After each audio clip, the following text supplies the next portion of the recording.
Bonjour et bienvenue dans le monde fascinant du Feng Shui.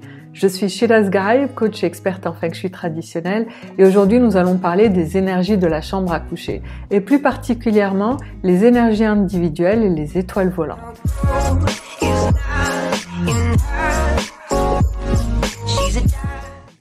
Espérance est une jeune femme qui a suivi les ateliers Feng Shui avec moi et pas à pas nous avons découvert les énergies qui existent dans son appartement.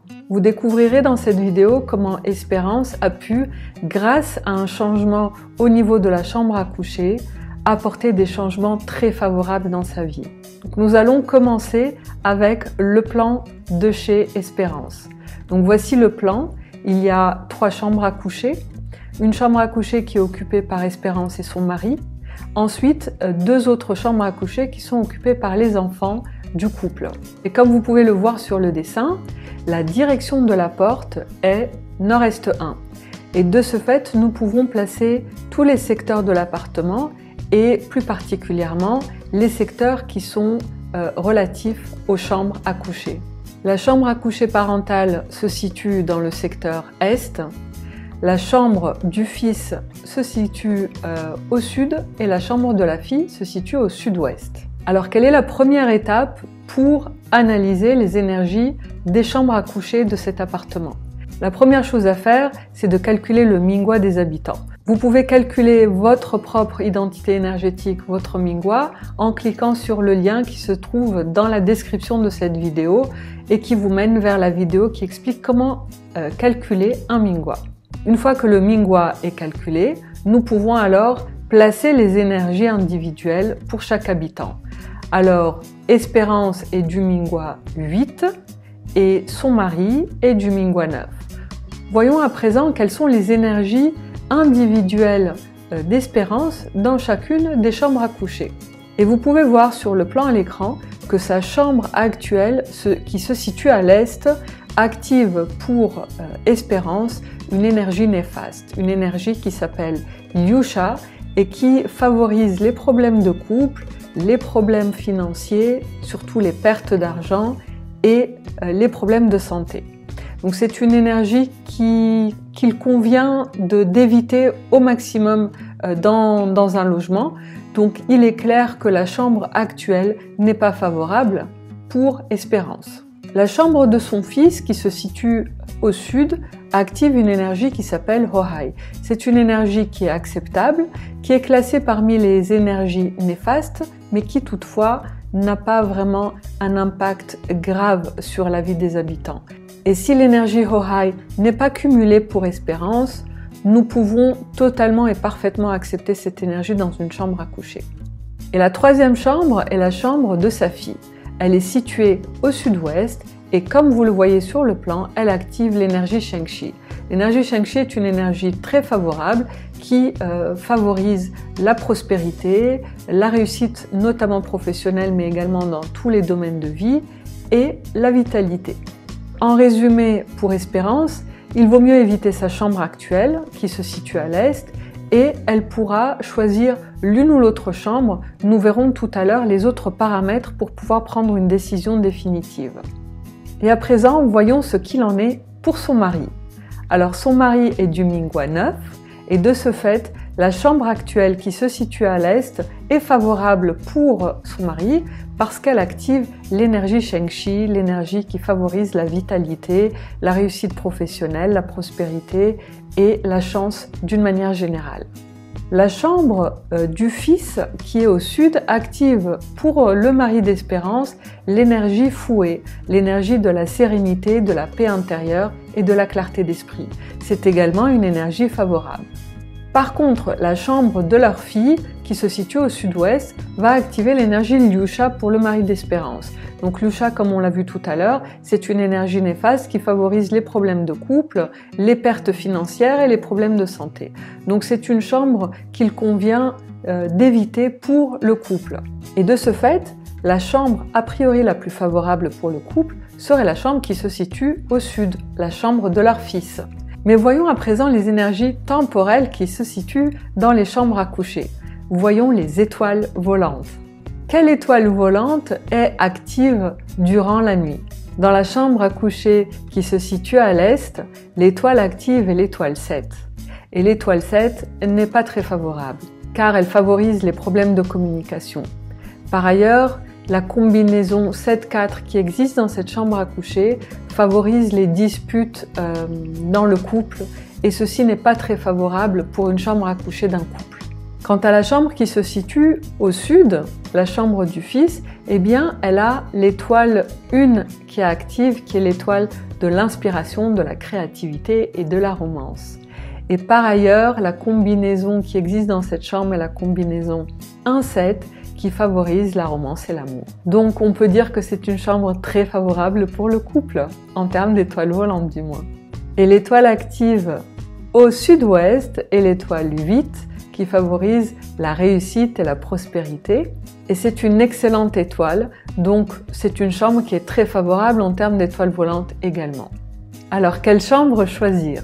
Eh bien regardons toutes les énergies qui sont dans chacune des chambres. La chambre qui est à l'est n'est vraiment pas favorable pour le couple parce qu'elle a une mauvaise énergie individuelle pour Espérance et elle a une étoile volante qui est défavorable. Donc ça ne sera pas la chambre finale du couple. Il reste donc deux chambres à regarder. La chambre qui se situe au sud et qui active une excellente étoile volante et une belle énergie pour le mari d'Espérance et une énergie acceptable pour Espérance. Et la chambre au sud-ouest qui a une excellente étoile volante mais qui malheureusement active une énergie très néfaste pour le mari d'Espérance. Et donc il sera très déconseillé d'opter pour cette chambre qui est au sud-ouest. À l'issue de ces ateliers, Espérance dit « Plus aucun doute, il faut que je quitte ma suite parentale à laquelle je tenais énormément et que j'ai décorée à mon goût lors de mon installation. Nous avons regardé quelle était la chambre qui pourrait nous recevoir, mon mari et moi. Bingo, c'est celle de mon fils, au sud. » En effet, en regardant les énergies de chacune des chambres, il s'est avéré que la chambre au sud, celle du fils, était la chambre la plus favorable pour le couple. Les enfants d'Espérance ayant grandi, ils sont actuellement en train de faire leurs études à l'étranger. Et de ce fait, Espérance et son mari peuvent choisir l'une des trois chambres de l'appartement car ils sont les seuls à y vivre d'une manière continue. La chambre idéale est donc la chambre qui se situe au sud avec l'étoile volante 1, d'inspiration, de créativité et de romance, ainsi que l'énergie individuelle fouée pour le mari d'Espérance, sérénité, paix intérieure et clarté d'esprit, et l'énergie Horai pour Espérance, qui est une énergie néfaste mais pas très méchante. L'étape suivante a été de choisir la direction du lit. Donc juste pour vous rappeler la façon avec laquelle on mesure la direction du lit, voici une image avec la flèche de direction qui correspond à la direction qui active les énergies lorsque nous dormons, des pieds vers la tête. De cette manière-là, nous avons choisi le meilleur compromis en termes d'énergie pour le couple. Parce qu'il faut savoir que Espérance est du groupe de l'Ouest et son mari est du groupe de l'Est. Et de ce fait, une direction favorable pour Espérance signifie une direction néfaste pour son mari, tout comme les énergies individuelles des chambres, lorsqu'elles sont favorables pour Espérance, elles sont néfastes pour son mari et vice-versa. Donc, tout comme la chambre qui se situe dans le sud est un compromis idéal pour le couple, la direction que nous avons choisie pour le couple est également idéale pour le compromis Est-Ouest. Donc, tel que dirigé de cette manière-ci, le lit en direction active une énergie favorable pour Espérance et active une énergie acceptable pour son mari.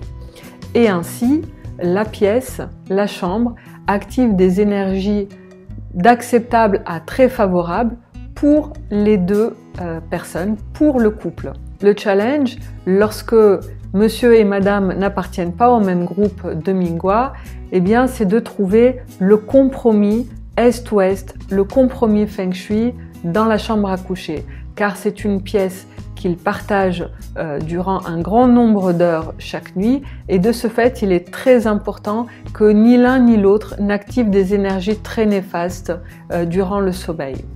Et c'est un compromis idéal que nous offre cette chambre qui se situe au sud et qui est devenue leur chambre juste après l'atelier. Alors Espérance nous a communiqué son témoignage 6 mois plus tard et voilà ce qu'elle dit. Ma vie a complètement changé sur tous les points, ma façon de vivre, de penser. Il a suffi de transformer mon environnement pour modifier mon inconscient et cela a été pour moi un vrai déclic. Les changements faits à la maison après les ateliers de Feng Shui ont transformé ma vie. Notre sommeil est plus réparateur, j'ai reçu une augmentation de salaire significative, mon mari est plus en forme et plus optimiste après une période très difficile, mon mari s'est rapproché plus de sa famille, les relations sont plus agréables, plus nourrissantes. Nous nous sommes séparés de certaines personnes toxiques de notre entourage et en avons rencontré de nouvelles plus sincères. Nous ressentons davantage de sérénité, une nouvelle opportunité professionnelle s'offre à moi.